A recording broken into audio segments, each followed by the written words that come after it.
Hi, everyone. Thank you for joining us today. My name is Offir Gutelzon, founder and co-founder and leader for Unacceptable here in the Bay Area and around the country and the world. We are going to start soon the discussion with Yael that joined us. Hi, Yael. I'll just give a short opening just to understand where we are standing and the situation, and then we will take the discussion to what we defined as the dissonance that we are all feeling uh, about Dr. Donald and Mr. Trump. So today's we have the Knesset is just had an opening session for the winter session. We are going to cover that a lot during the next couple of months, but it didn't start well. The judicial overhaul is coming full force, together with some religious crazy laws. The divisiveness of the Knesset chairman against the judicial branch is overwhelming. President Herzog has an interesting speech today that we will probably translate. And most important thing is that we had Prime Minister Netanyahu standing up and keep the rhetoric about how trying to basically work on the narrative of changing the name of the war. We brought all the live hostages back home, which of course is not true because I think 41 of them were kidnapped alive and returned dead, murdered, either killed by IDF by mistake or murdered by Hamas. So the narrative question is going to be really crucial for us to discuss and take also to our communities wherever we are. But as we all felt over the last week, of course, we are super happy that the war is ended and the live hostages are back and deceased hostages, murdered hostages are coming back. As of today, we have 16 hostages, dead hostages that are still at captivity. I think I just saw a message that one more body is being transferred as we speak. But that's fight is not over, and we will keep fighting for that. But we also have a big fight for what's happening in Israel, for democracy, and for Jewish the identity of the country. So today, because we have in many ways, again, obviously, you probably know that I am a big fighter for democracy, and all of us here are unacceptable. And we are hosting Yael to discuss how can we be both, how are we being both thankful and being really worried about the man that is running the free world.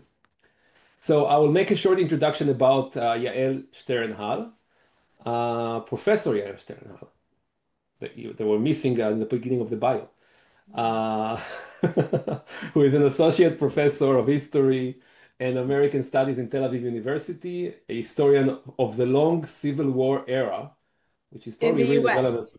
where we are today, where we are today. She received her PhD from Princeton in 2008 and has since written two award-winning books. In 2024 and 2025, she was Joseph Engel Visiting Associate Professor at Harvard. And outside of the academia, Yael is a regular contributor for Haaretz on American affairs and board member in of the New Israel Fund. She co-chairs grants committee.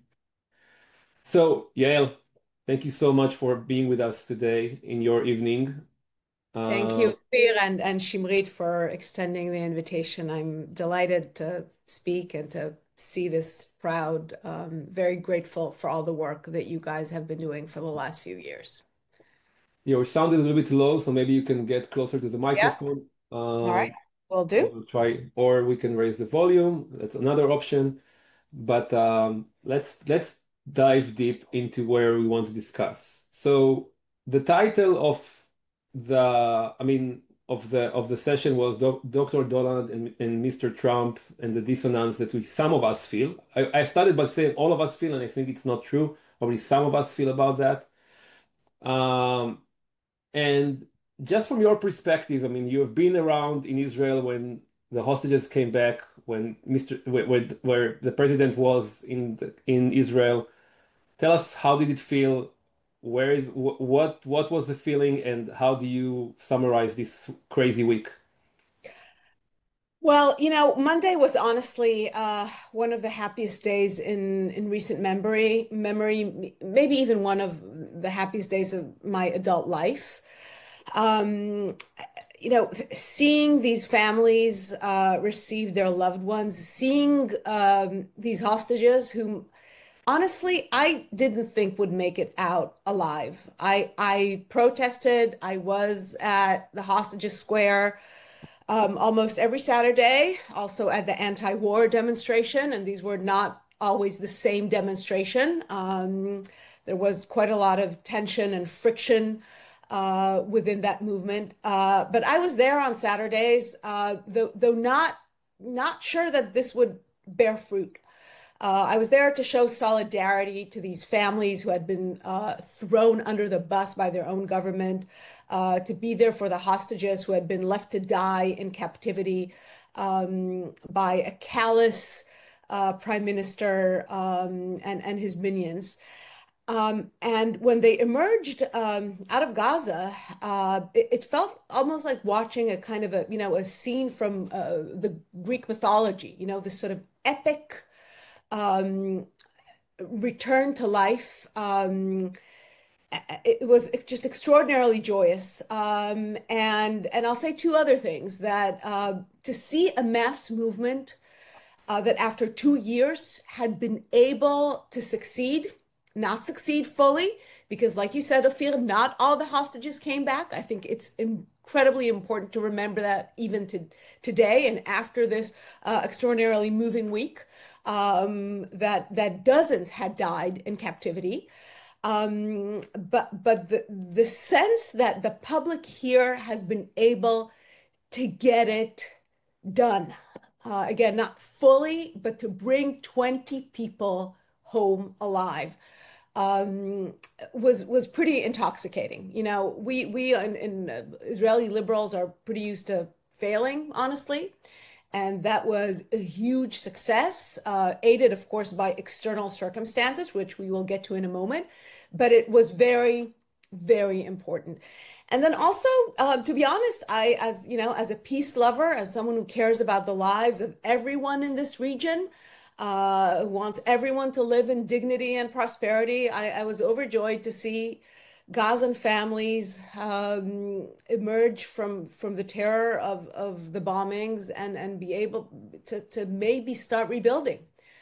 So, all in all, just an extraordinary experience. That's so exciting to hear. And we felt it remotely, obviously from here. And we came out, and there was different type of expression of the end of the war. And the reason why we are meeting today is that Yael wrote an interesting article at Haaretz that we will share with the recording. And Yael, your article immediately addresses the fundamental difficulty for observers have in processing the two state of the matter of Donald Trump. On one hand, he is destructive and anti-democratic in the US, and we saw the millions that came out to the streets to express that over the weekend.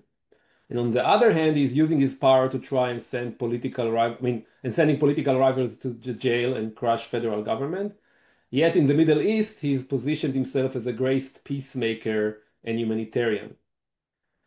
So Yeah, I can assume that most of our audience is expressing the same feeling. What do you right. think is the root cause for that, for this dissonance, for this feeling? Right. So listen, I wrote I wrote that column, that commentary, because I follow news in the US on an hourly basis. And I know in minute detail what is happening there and am mourning the destruction, I hope not permanent, of central institutions in American governance, in American law. And I too am struggling with, on the other hand, just watching in sheer horror what the Trump administration is doing to the United States, and yet being enormously grateful. And I have to say, also rather impressed by the ways in which the same Trump administration has been able to push through the ceasefire deal. Now, it's not a peace deal. I think we all know that, right? This is not the end of the conflict by any stretch of the imagination. But it is an end, I think, of this 2 year nightmare. And the way that I see both sides of the current Trump administration, the current Trump phenomenon play out is that his enormous overreach, the uncontrolled use of presidential power in the United States, causes tremendous damage. And yet, in the Middle East, this is what was required to end the war. Um, just sort of brushing aside the details that are not clear, um, announcing basically to both sides that it's over and that they have to hold fire, and pushing this through. Now, I don't think this is purely the genius of Trump or of Steve Witkoff or Jared Kushner. I think also Hamas had reached the conclusion that, and it's not what I think, it's what I read the kind of most informed commentators say, that had reached the conclusion that the hostages had become a burden rather than an asset, and that the sort of the wisest move for Hamas would be to return them to Israel and thereby to deny Israel any reason, any legitimacy for its continued war in Gaza. And I think that set of circumstances, plus a renewed push by Qatar and Turkey, had been able to create uh, this matrix that translated into a ceasefire. And so the bullying that is so hard to watch in the United States is actually what was required here at this moment with these actors. I'm not saying that, this is the kind of world I want to live in, where bullying is how diplomacy is done. But this is the world I live And I in think that you which, use the word mafiosi way in your yeah, article. sin. I mean, it was it did feel mobsterish, just sort of, this big bully, um, Yeah. just sort of pushing these, smaller actors around. And again, this is not the world I want to live in. I want to live in a rules-based international order that is founded on the lessons that the world had learned from World War II. But sadly, that's not how it works here. And then I'll say one more thing, Ophir. Look, I have tremendous respect, admiration, and gratitude for the many peacemakers, the brokers, the emissaries that had spent years here going back and forth between Jerusalem and Ramallah, Jerusalem and Gaza, trying to obtain peace between Israel and the Palestinians. But at the end of the day, these efforts had not borne fruit. They had not translated into peace. The Oslo Accords did not get us where we needed to be. And at this point, things here are so extreme and acute. There is such really inconceivable loss of life and the tragedy of the hostages. So on both sides, it's just the extent of the tragedy is so profound and shocking and unprecedented that if bullying is what was required here, then I will take bullying. uh, at this particular moment and at this particular place.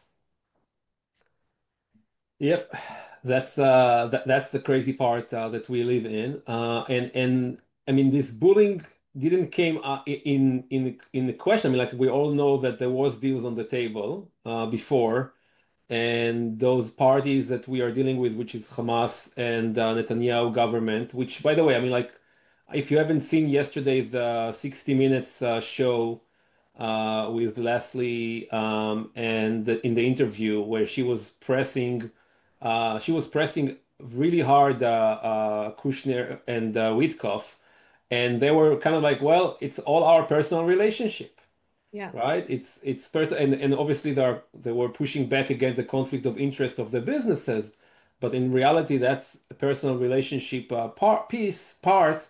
Um, and they were also, I mean, what crazy that was coming out from this discussion, Yael, was that they were basically talking about Hamas and Netanyahu's government regime as equals. And this is Well, after 2 years and as you said, like if any peacemaker that you know and I know would have even imagined to go and talk to Hamas, right? yeah. We were being butchered to the ground by any Right, right. definition. No Democrat as president would have been able to send his people into the same room with Hamas and survive this, or maybe not survive, but that would have had. I can't even imagine, like you, just cannot imagine the public reaction to this in Not Israel. just a Uh, Democrat, any yeah, Israeli that will try to and make any Israeli.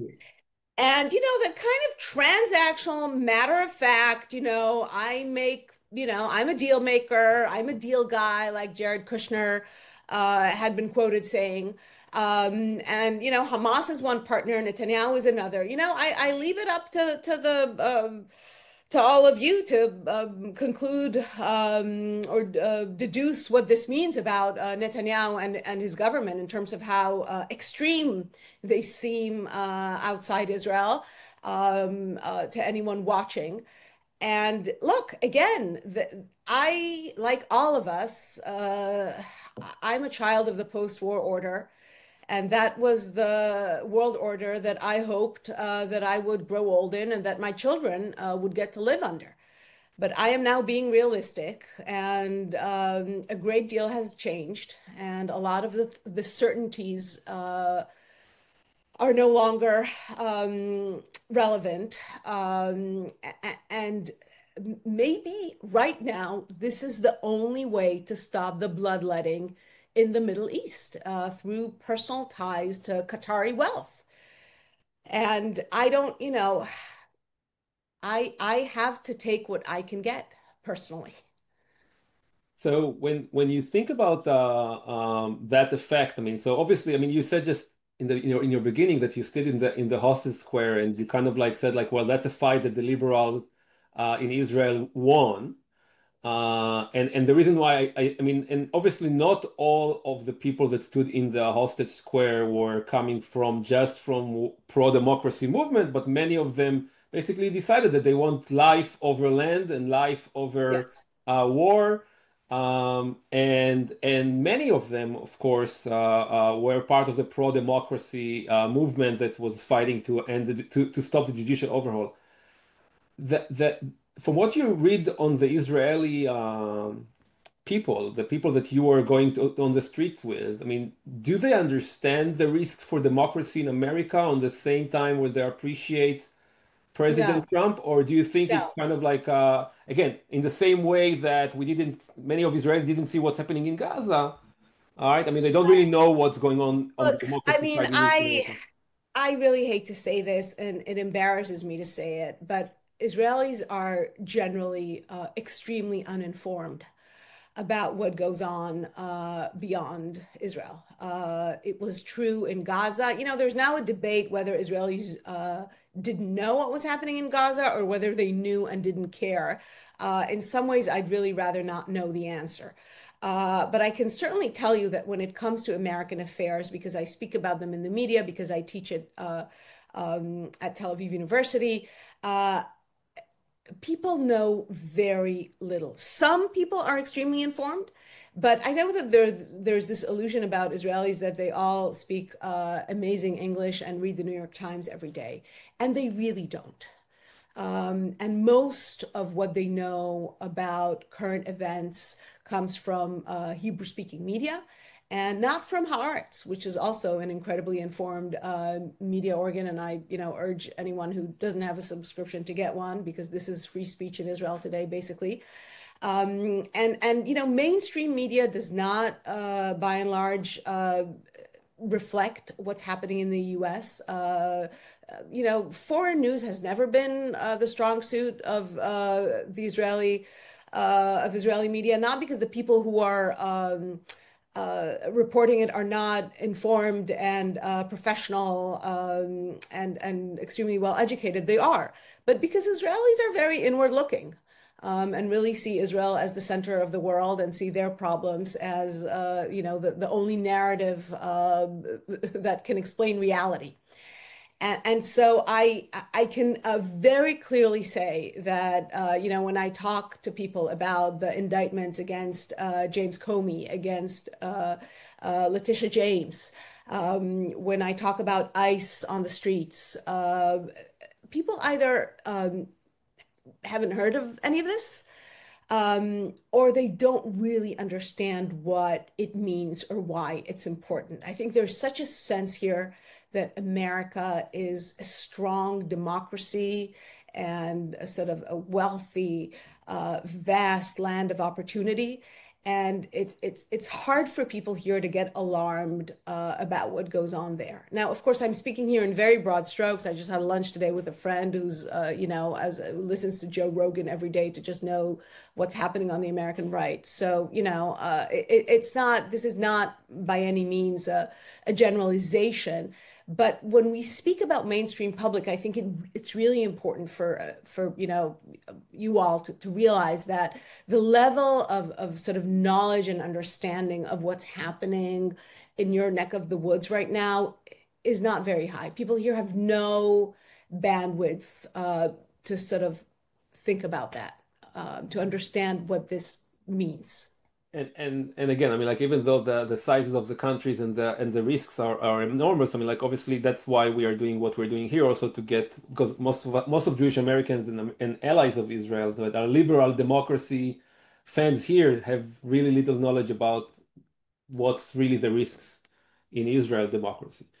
And so that's we need to keep Right. doing No, that. I mean, I often I'm frustrated by, what I see as a sort of a very sort of a description of Israel as a monolith. Often I'm very frustrated by the fact that Israel's 21% Palestinian minority is very rarely represented or discussed in conversations about Israel. So, I think it exists on both sides, but still, I think misinformation and underinformation, it's not a word, but I just invented it, are a serious problem here. Interesting. Okay.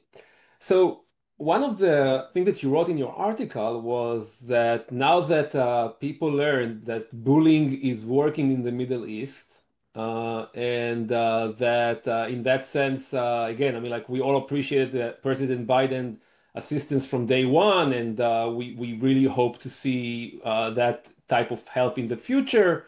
You are raising the question and the risk that now that bullying is a tool what do you think would happen when and if and you are if the Democratic Party, which is another discussion about what the Democratic Party feels about Israel, but I think that the MOU, right, the new $10 billion agreement is coming soon to 2026 or 2028 that the Congress needs to reapprove, and that would be a big fight for what does it mean for Israel. But do you think that bullying is now going to be used also on the other side of the aisle? Look, I mean, I think about this question a lot, not just vis-a-vis Israel, but also domestically for the United States. Again, as someone who studies the U.S., I mean, kind of have devoted my professional life to the U.S. And so I really do care deeply. And the question of whether this is going to be the new normal, whether if in 2028 a Democrat comes to power, will the old rules come back, or whether it's just going to be different shades of authoritarianism only employed by, different parties. They'll just go back and forth. Will if the presidency truly imperial imperial during Trump's term, what happens to it when the other party takes over, which it will inevitably in 2028 and 2032? Um, and does this mean that American democracy as we know it is over? And we're looking at a new kind of country, at a new kind of a sort of constitutional arrangement than the one we've known. And so I ask this question a lot about what will happen in the U.S. domestically, and then as it pertains to Israel, I think again it's the same kind of question, but with different implications. Uh, you know, I welcome constructive pressure on Israel. It's a very unpopular thing to say in Israel, and I say it nonetheless because I believe in it, because I believe Israelis need help to understand the disastrous decisions they have made over the course of many decades, and and what they mean. And so this could take all sorts of forms. It could mean the denial of critical security assistance. I also live here. I raise my children under Iron Dome. I would like for that layer of security to remain in effect, and there's no other way of upholding that level of safety, of security without American funding. So that's a concern. Could it be that an American administration would be able to force Israel into a peace agreement, into a kind of larger deal than the ceasefire that we're seeing now? I think Israelis should really think about that, and I think there are different ways to think about it. Some may be, for some Israelis, this may seem like a nightmare. For other Israelis, it may seem like a dream. A Democrat as president stepping in and saying, "Okay, here's what's on the table. You either take this or you're on your own." What effect could that have? Again, depends on your outlook. Depends on which Israeli you ask. Um, and so I think this is a profound question about the American presidency and about just American the American constitutional order. But I think when it becomes to foreign policy, I do believe a lesson has been learned here, that the kind of gentle prodding, how did Biden call it? The bear hug, that didn't get us very far. Now, I do want to point out that timing also matters, and often timing is everything in life. And it's been 2 years now, and both sides are exhausted. When Biden was pushing, some would say, a very similar ceasefire deal in November, December 2023, Israel was not ready to stop its war, neither the government nor the great majority of the people. And now, after 2 years, after much disillusionment, after much bloodletting, of course, on the first and foremost on the Palestinian side, but also a lot of bloodletting on the Israeli side, and of course the tragedy of the hostages, which had literally prevented life here from feeling normal. Um, Timing was now right for this kind of bullying. And every once in a while, and I am not defending President Trump here, but sometimes his instincts are correct. Listen, he is what he is because of instincts. We need to be honest. And every once in a while he gets it right. Remember during his first campaign when he said, "I want everyone to have health care." Yeah, that's the right instinct. And here, the right instinct to end the war um, actually worked. Now, what will a future administration with different figures than the one we're seeing now, how will they translate it? I don't know. But I do think a lesson here about how you simply force the two sides into a room and just make them sign a deal that can at least end the worst of the worst is I think that lesson is not will not be soon forgotten. And what that means really depends on the eye of the beholder. Yeah, I mean, like I mean, one of the things that we keep saying to ourselves here and also in Israel is that I think that there was even an article about that Trump maybe can bring peace, but the question is like, can he end messianism? And obviously, he cannot in Israel, Yeah. right? The messianic movement. And in that case, we're reflecting to the question is like Trump bullying was also trying to influence Brazil and now I think Argentina on elections internally, right? Yeah. Like, by I mean, and I mean, as we discussed before, I mean, like, do we see the pressure? And obviously, he tried to over the Knesset to ask President Herzog to give pardon to Netanyahu.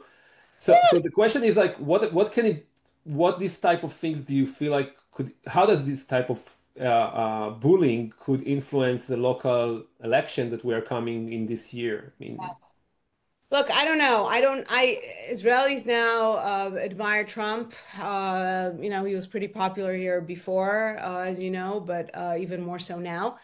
And if he interferes in the election, if he encourages Israelis to vote for Netanyahu, will that make a difference? Look, I'm not sure. I'm not even sure how Trump feels about Netanyahu. I'm really, definitely not a Trump mind reader. Um, Look, I again, this is not the world we want to live in, and I realize that there are enormous risks here, and I also see another risk, which is that there is some kind of backstage deal making that we're not aware of uh, between the Trump administration and Netanyahu's government uh, that will then mean that Trump will enforce not on Hamas, but on Palestinians, on the Palestinian people, on the Palestinian Authority, some kind of arrangement which would be just enormously unfair and enormously destructive. And that will come back to bite us, just as all other mistakes had come back to bite us on the morning of October 7th. And so I have real concerns about that. I have real concerns about the fact that the extreme right in the Israeli government doesn't seem as upset about the end of the war before total victory had been achieved. Why are they so quiet? Why haven't they left the government yet? I mean, what's happening here? I think there is. I don't remember a time as uncertain as this one. and I can tell you from the what I've seen yesterday on the 60-minute show, Leslie was asking them, I mean, what about Palestinian state? And so like we said, like we don't know. We will see first build Gaza, and then maybe it will be connected to the West Bank, maybe it will not. So everything is kind of like fluid right now, and it's Right. not. And Right. what I think I would just add is that they definitely, I mean, they were also kind of like chatting about how they talk to Ben Gvir and how they talk to, I mean, how they compare the death of Kushner, the death of Witkoff's son to the death of the Hamas leader, and he even talked about Ben Gvir. So they definitely don't really get the feeling. And you talked about mistakes. I mean, we are seeing the big mistake, which is, of course, belonged to Netanyahu, bring us to this point, is bringing Qatar and Turkey as the people that will actually rebuild Gaza. So all those things are Yeah. really Yeah, questionable. listen, I don't, I really, I know, I don't pretend to know more than I do in general. And I have no idea what Qatar and Turkey are cooking up. are they entirely reliable actors? I'm not sure. What are their interests here? What are they being promised? By whom? And so I do see enormous risks, and you know, I somehow am trying to be flexible and to hold on to this sense of joy and gratitude over every moment of quiet that we all, and when I say all, I mean Israelis and Palestinians are enjoying right now. Of course, without comparing, Israelis have roofs over their heads, whereas Palestinians don't. But this is a really beautiful moment in Israel, and I am trying to be grateful for it, while also realizing that some precedents here have been set that might be hard to undo. And yet, again, and I don't want to keep going back and forth, though in my mind, I do keep going back and forth between, again, a recognition of the fact that negotiations and peacemaking based on the principles of the rule-based order did not work out here. That Joe Biden, a traditionalist and an establishment politician, was unable to stop Netanyahu from doing anything, right? Netanyahu really pushed him around. And so, you know, Yeah. it's hard I'm again, this is I have a real awareness as a historian of the fact that we have entered a new era in which much is new and unfamiliar. Yeah. And and I, at I this get, I get, I moment, get, yeah, I at this get your moment, this is frustration. what works, you know? I, I mean, there is a lot of questions, and I don't know. I mean, like you can tell me maybe it's not, maybe it's out of scope, but I mean, like there is a fear that obviously a lot of action that Trump is doing in America with relation to anti-Semitism. Again, using the bullying and the force, and Yeah. we call it weaponizing anti-Semitism for ruining democracy here in some ways. It is questionable. I mean, so I mean, and you are coming from academia, right? And you have been different places. Do you see that type of bullying forces bringing also academia into some kind of like new phase as you as a professor? Look, I mean, it's been hard to watch universities um, cave in, for the lack of a more subtle term. And it's been encouraging to see, at least for the last week or so, universities declining the compact. And it's been hard for me as an Israeli, as a Jew, as a child of a Holocaust survivor, to see how anti-Semitism is deployed as a way to fight DEI or social justice or whatever effort is under attack in universities. It's really quite painful. And this is not to deny that there is anti-Semitism is real. I know that as an Israeli, I am sometimes somewhat oblivious to it, though I do spend quite a lot of time in the U.S. and feel that I do experience life there, not as a tourist, but often for long stretches of time. But I know what severe anti-Semitism looks like. And my father lost his whole family to it. And so I am very sensitive to the ways in which these terms are used and abused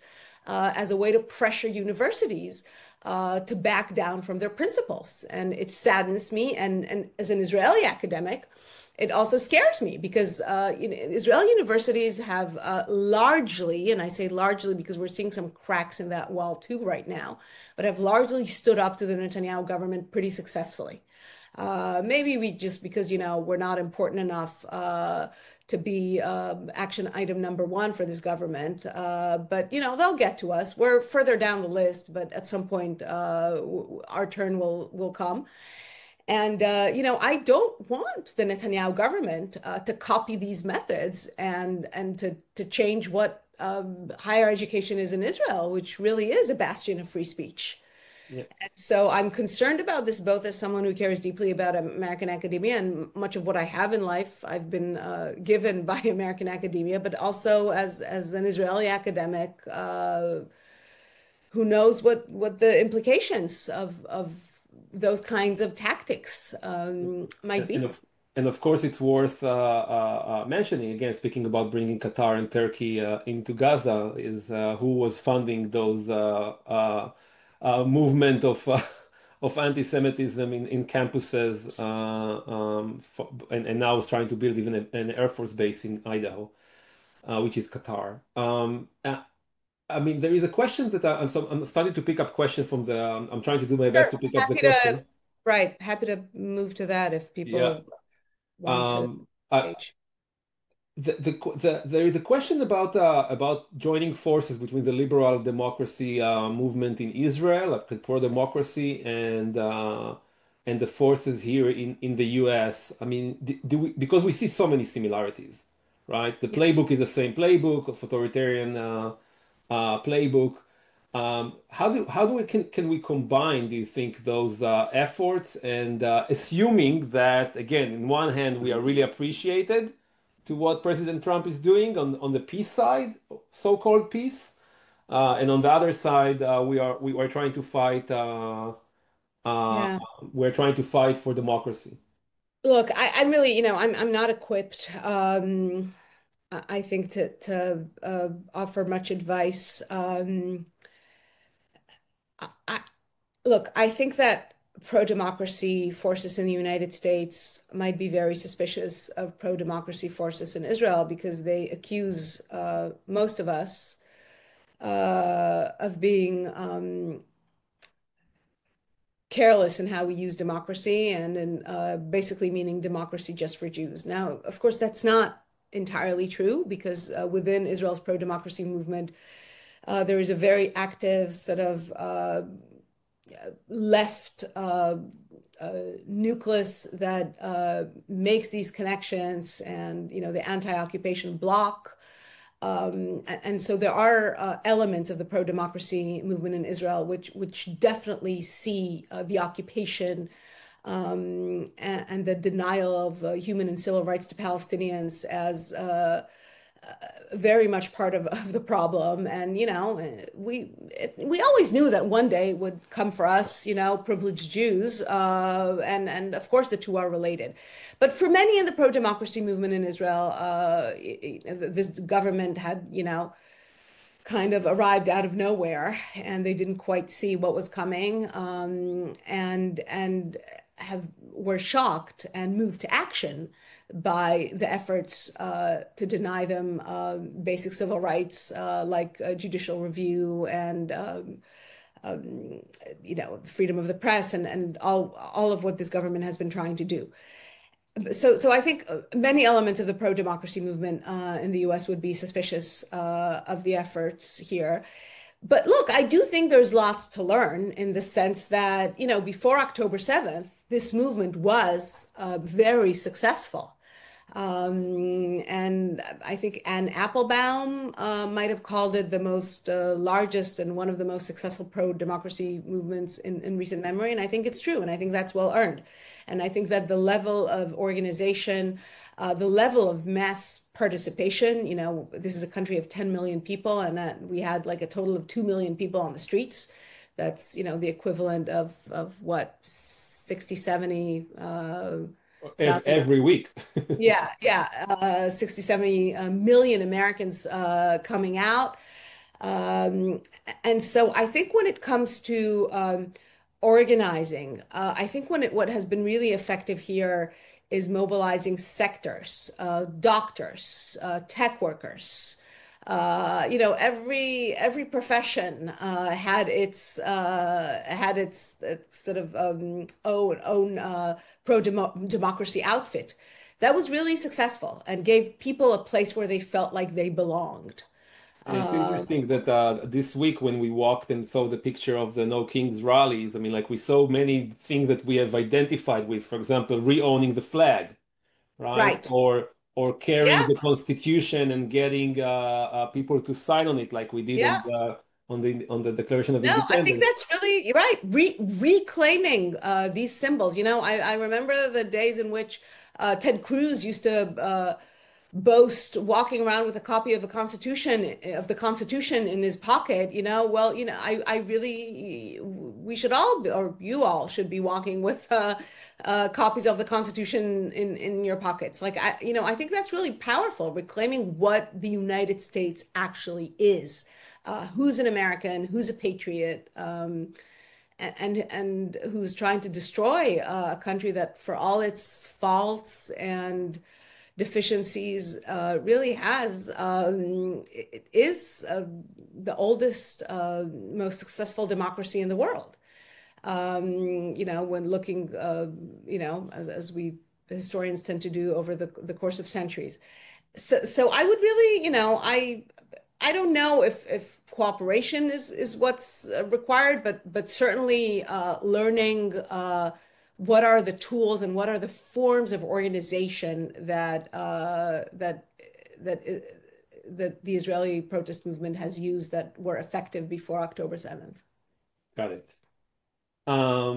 So before, I mean, like, I'm going to take one more question that is keep coming up, and we talked about the cooperation between the liberal groups, but there is also seems to be some kind of like we see more and more Democrats candidates, right? In one hand, trying to obviously figure out what the relationship to Israel post-war, and we are seeing some people are trying to give back money from AIPAC because of their tie on the Messianic. So the question would not be about AIPAC, but the question would be, do you see fighting the Messianic movement in Israel, like helping Israelis to kind of like fight that as Yeah. something that could be under pressure, or that purely education on the Israeli side?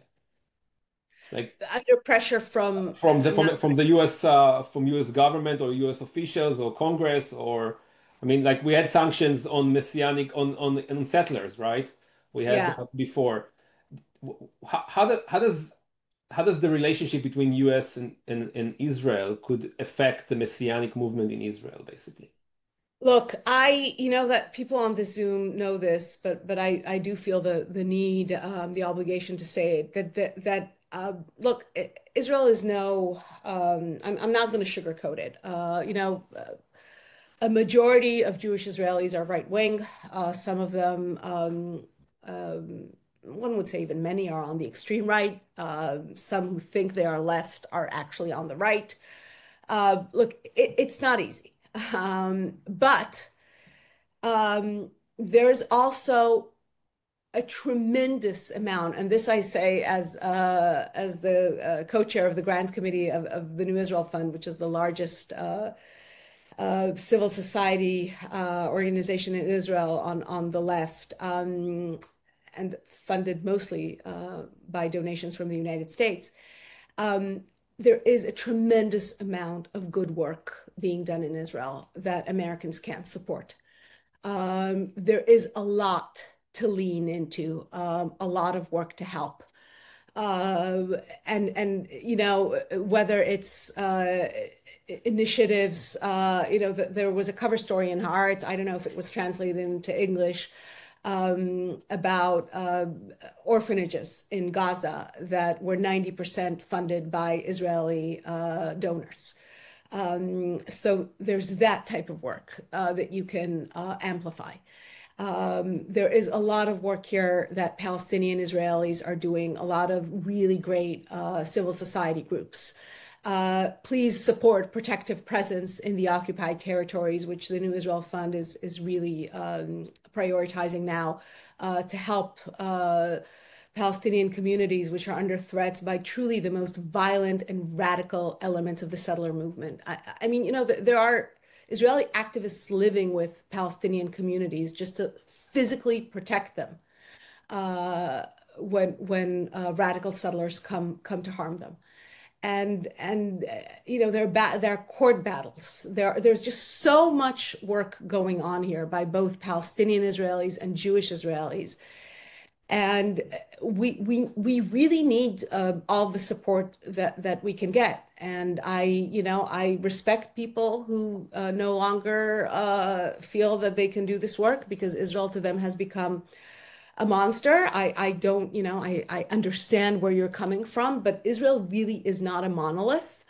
And there's shared society work here between Palestinians and Jews within Israel, which I think has a lot of potential. In general, the Palestinian-Israeli community is such a source of just a ray of light, just such a Yeah. source of forward movement, and you can stay engaged with that and feel like you're actually contributing to a solution.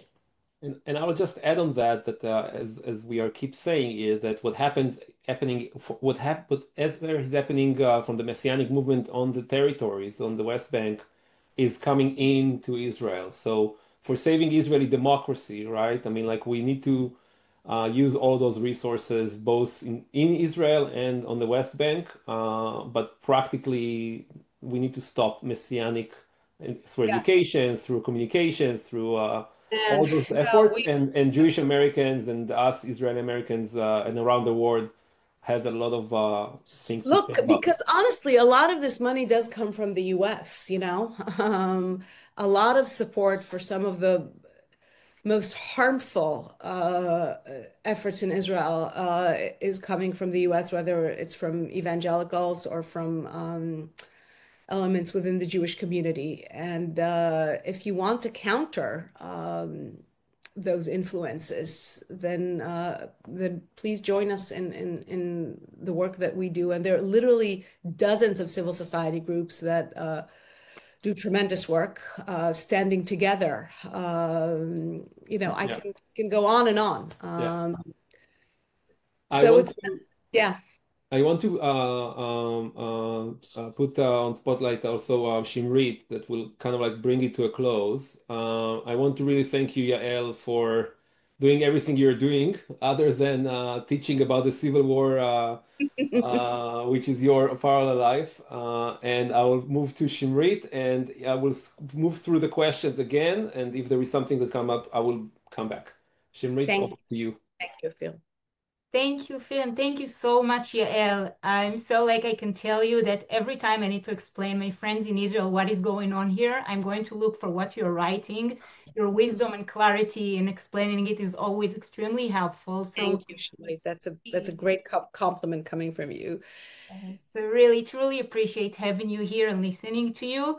And I think for all of us connected to what you say, this is our struggle to one, connect our Democrat and liberal community in the US to the good work that's happening in Israel, to the people in the streets, to the people who are doing the day-to-day work, to fight for Israel's democracy.